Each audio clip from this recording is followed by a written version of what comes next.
Now that we have compared the creation stories, let us take a look at how the created universe was arranged. Here we take into consideration the 14 lokas of the Bhagavad Puran, the 9 realms of the Norse mythology, Trilokya system of the Vedas, the cosmology of the Abrahamic beliefs, the stories of Greeks and that of the Egyptians. The Bhagavad Puran describes 14 lokas or planes of existence where different types of creatures live. The middle one is the Bhulok, where we live. These 14 lokas are divided into two parts, Urdhva lokas or the upper lokas. These consist of Satyalok, which is the realm of Brahma, the creator, and his wife Saraswati. Tapalok, which is the realm of the 4 Sanat Kumars or the eternal young sages. Janalok and Maharlok, which are the realms of the divine sages. Swargalok, which is the realm of the Devas, Gandharvas, Apsaras. Bhuvarlok, which is the realm of sun, moon, planets, and the pole star.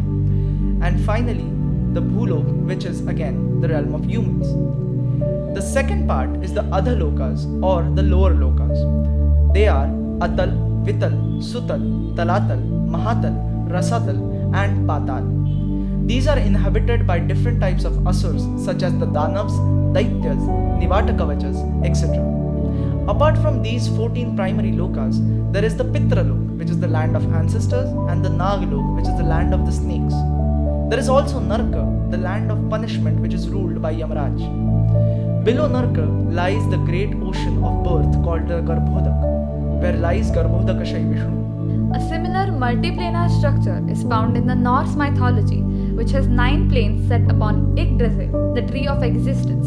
These 9 are Niflheim, land of ice, Muspelheim, land of fire, Asgard, land of Aesir gods, Midgard, land of humans, Jotunheim, land of giants, Vanaheim, land of Vanir gods, Alfheim, land of bright elves, Svartalfheim, land of dark elves, and Nidavellir, land of dwarfs.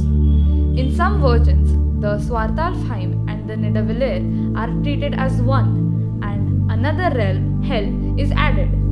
Hell is the land of those who died from illness or old age.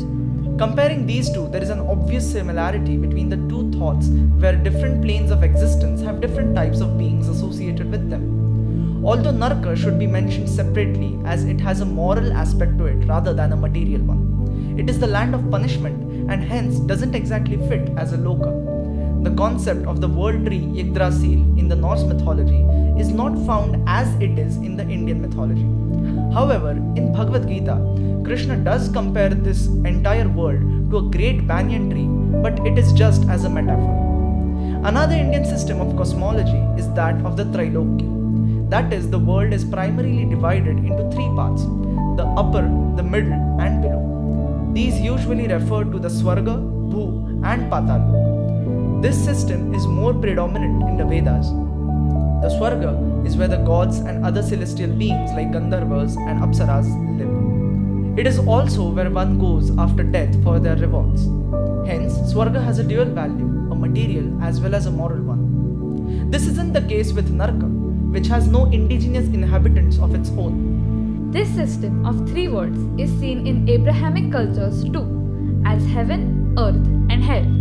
However, heaven and hell are associated with good and evil by default.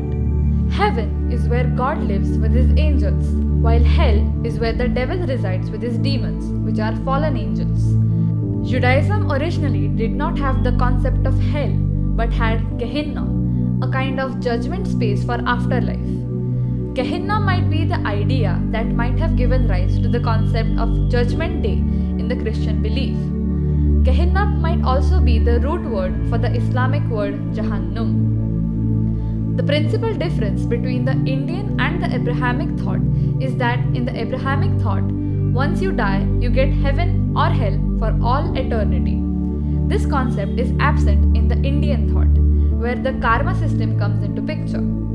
Here, there is a cyclical view of life and death, and hence everyone spends the appropriate amount of time in the designated realms as per their actions and then moves on.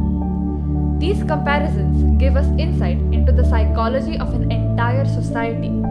Here, the aim is not necessarily to understand the right way of thinking, but to understand the diversity of thought. The three world motif also appears in the Egyptian myths, where the sky, earth, and the underworld are the three divisions of the world. In Egyptian myths, the sky is feminine and envisioned as the goddess Nut, while earth is the male god Geb. The underworld, the land of dead, is ruled by Osiris. The air god Shu keeps the earth and sky separated on the orders of the sun god Ra. Similarly, in Greek mythology, sky is ruled by Zeus, earth is the goddess Gaia, and the underworld by Hades.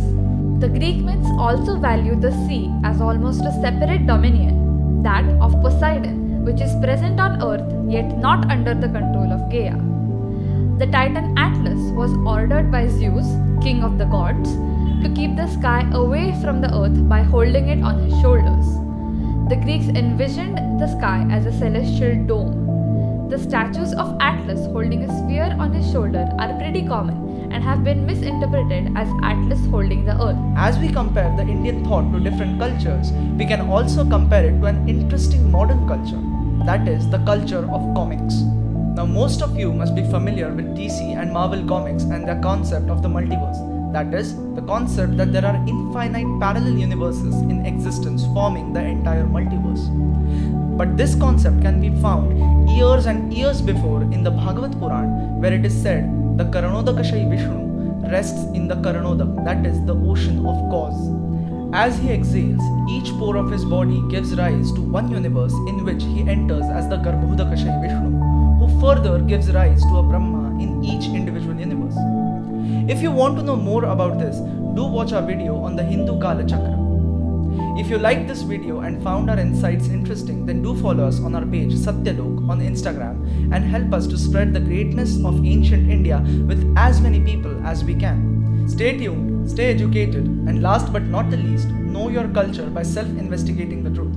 Shubhaste Panthanas Santu. Jai Hind, Jai Bharat.